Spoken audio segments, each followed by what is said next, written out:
Everyone, welcome to a new episode of Ron Nick's Rundown. Yes, I know Nick is missing.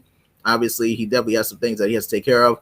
So I'm doing this solo tonight. Definitely a lot to talk about. Plenty of has going on this week. Before I do that, I got to talk about a couple of breaking news that has happened.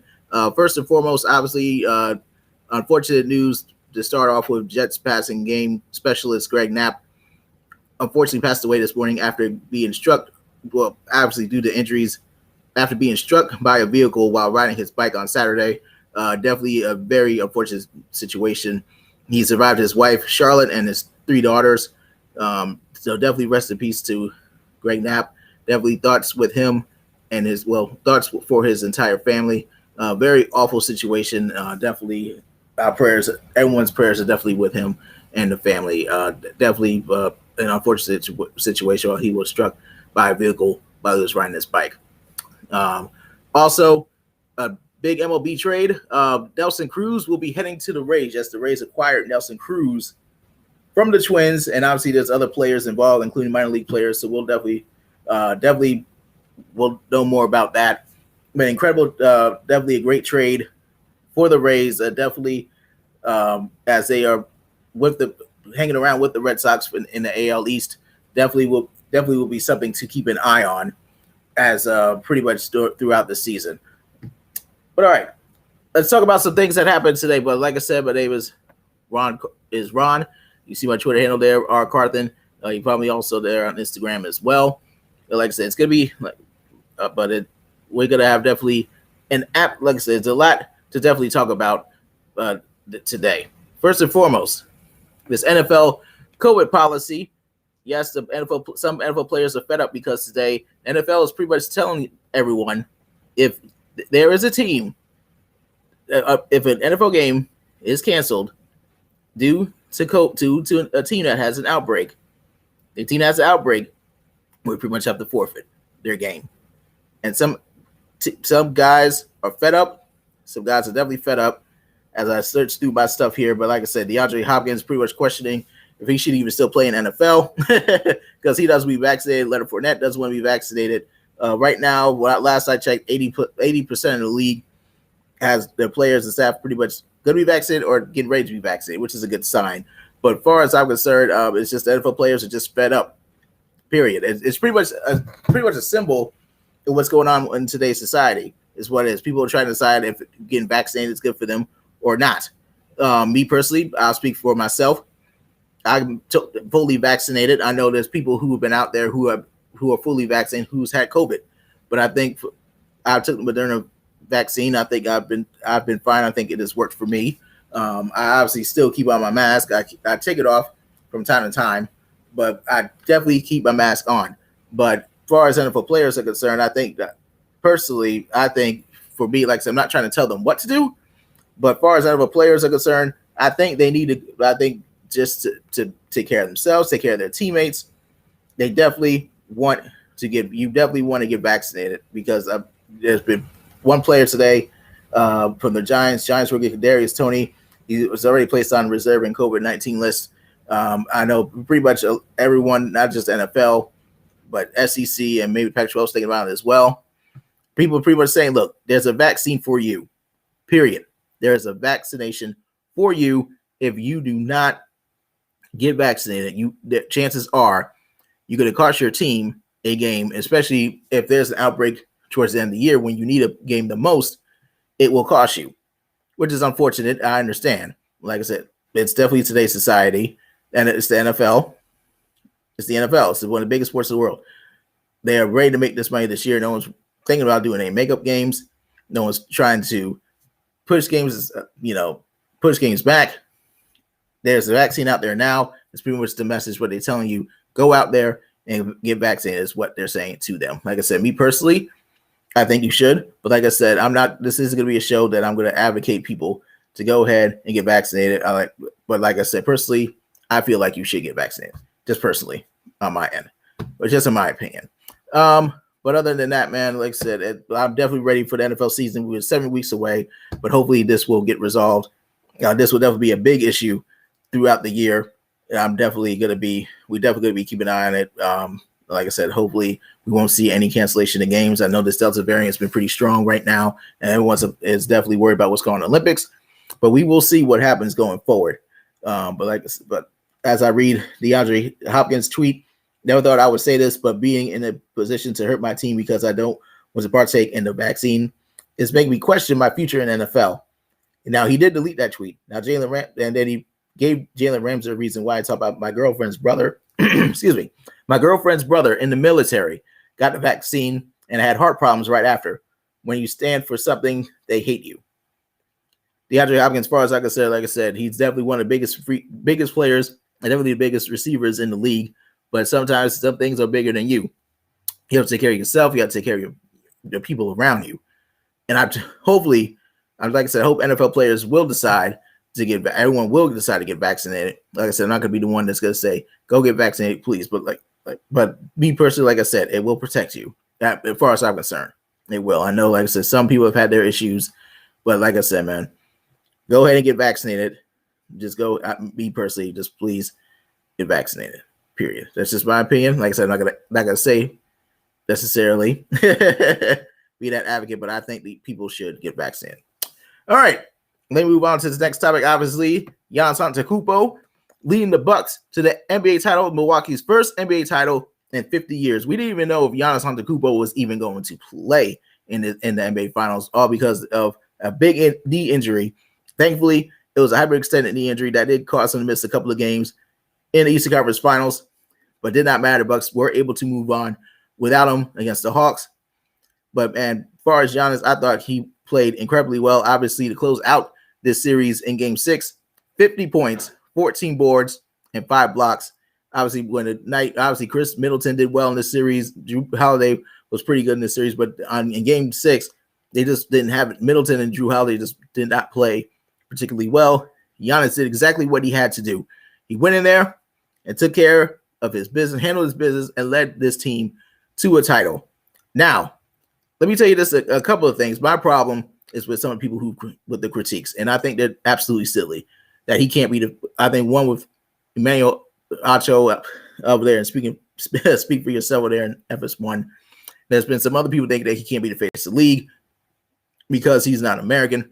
There's others that have critiqued him. I just pretty much some of the silliest critiques that I've heard of Giannis. First and foremost, Giannis Antetokounmpo proved himself. 8 seasons, and of course, the last couple of seasons, there were definitely high expectations. Unfortunately, they were not. Obviously, the Bucks did not meet those expectations, but they finally proved themselves this year. I don't care about the injuries. That's another thing. It doesn't matter about the injuries. You asked them how hard that series was against the Nets, okay? Kevin Durant nearly by himself put the Bucks out. He was 1 foot away. 1 foot away. And I'm telling you right now, if his foot was not in line, yes, the Bucks would have been eliminated, and Mike Budenholzer would have been out the job. Okay, but the Bucks, that series against the Nets, the Bucks grew up that day. They grew up in Game 7. It was one of the hardest series that they've ever played.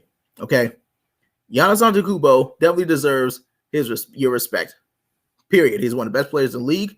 He can be one of the faces in the league one day. It doesn't matter if he's from Greece. It doesn't matter. This dude has definitely proved himself. Period. And the Bucks, like I said, I don't care what injuries was around them during the NBA season. This was definitely a grind. They had to deal with obviously the COVID policies themselves. These guys definitely earned it, and Giannis Antetokounmpo definitely deserves my respect. Definitely should deserve everybody's respect too. I don't know, and plus in a couple of games he did do well shooting the free throw line. Of course, the free throw line. Of course, you're gonna critique him for that, but he played well and he stepped up big time at the free throw line when it mattered in this closeout game against the Suns. And speaking of the Suns. Unfortunate for Chris Paul, man. 16th season, finally had his opportunity to try to win the NBA title. Unfortunately, that did not happen. I don't see him going back, I don't know what's going to happen with him going forward, depending on who he plays for. But with the Suns, if he sticks with the Suns, I don't see him going back, and I don't see him winning the title. I don't know what's going to happen with him going the rest, like I said, pretty much the rest of the future. His window of opportunity is getting much smaller to win his first NBA title. And as far as Monty Williams, definitely a stand-up human being. I'm glad he did an amazing job leading these guys, the Suns, into the finals and throughout the season. And for him to go into the locker room to beat with the Bucks, and the locker room while they were celebrating. It was an absolute, I think, pure class. Definitely incredible thing that I saw. So I was definitely proud of him in that moment. But I definitely can't wait to see what happens next season. I don't know if the Bucks will repeat or get another title.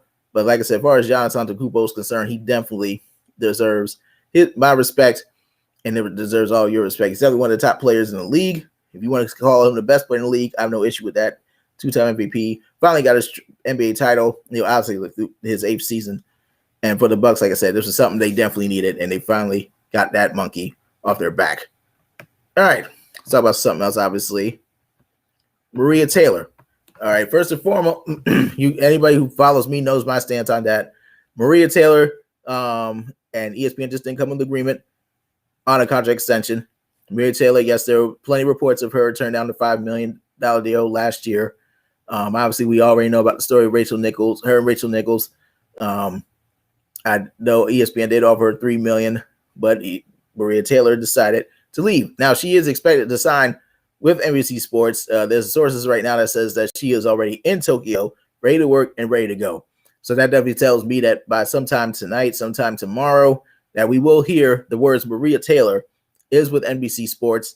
As far as I'm concerned, Maria Taylor definitely deserves her flowers. She did an amazing job with ESPN, with hosting NBA Countdown, doing College Game Day, during the pre-show, doing College Game Day, sideline reporter for the ABC primetime games. Also, just women's college basketball tournament, hosting that, and the women's Final Four. I mean, she's versatile. She's versatile, period. She knows what she's doing. She is an incredible, incredible woman, and she was one of the biggest faces in ESPN. This, to me, was a big loss on ESPN's part. Like I said, she was definitely one of the biggest faces there. Definitely definitely huge for Black women across the sports world, not just at ESPN. She was definitely a huge role model for them. Now, and she will continue to be a big role model, just not at ESPN. And like I said, she's one of the great leaders there. I definitely hope, I definitely wish her well at NBC. I definitely see her, not only for the Olympics, I can definitely see her working a lot more with Football Night in America and NBC, working Notre Dame games. I can definitely see her maybe making some spot, doing a few things for the morning show today out there. So it's definitely, like I said, definitely a big moment for her. I think Maria Taylor, like I said, she definitely understood her worth. I definitely have nothing but respect for that. I think she will get paid a lot more than $3 million a year. I think she obviously deserves it. Like I said, I think she's one of the best in the business, period. And like I said, I'm just happy for her. And I'm happy for her, like I said, happy for her and what she has done for this business so far. So, like I said, my flowers for one of the queens in this sports business, Maria Taylor. I definitely salute you for what you've done and what you're going to continue to do and how you're going to continue to shine going forward. And my last topic. Like I said, this is going to be a long one. I got to get ready for this Kanye West listening party, in Atlanta. It's going to be Atlanta. I'm really looking forward to that album. But anyway, let me move on to my last topic. Oklahoma and Texas, man. Oklahoma and Texas getting ready to leave. They're getting ready to leave. The Big 12 looking to join the SEC, and both schools won't renew their media deals that will expire in 2024. They're not going to renew in their last year, 2024. And they're not going to try to renew in 2025. They're trying to get out of the Big 12. Big 12 is getting ready to be screwed. Period. Big 12 ain't going to rebound from this. You can believe that now. Losing two of the biggest names schools in your conference, that conference is getting ready to fall apart. Yes, Oklahoma heading to Texas. I'm not sure how soon it'll be, but I'd say right now, if they go to the SEC, that will be huge for that conference. It'll be a huge 16-team conference. That would be huge for their football. Huge for them in football. You got Oklahoma, Texas, Florida, Oklahoma, Texas, Alabama, Florida, LSU, Georgia. Are you kidding me? They are going to absolutely thrive. I mean, there will be good luck trying to be a close second. I can tell you that now, but this will mean that it'll give rights to other schools to try to do the same thing. I mean, tell you, man, college sports is definitely shifting, with the name, image, and likeness deals and one-time transfer. It's insane. what's going on in collegiate sports now. And like I said, I'm definitely excited about this story, man. Like I said, I wish I had more to talk about as far as that's concerned. But Oklahoma and Texas going to heading to the SEC at some point.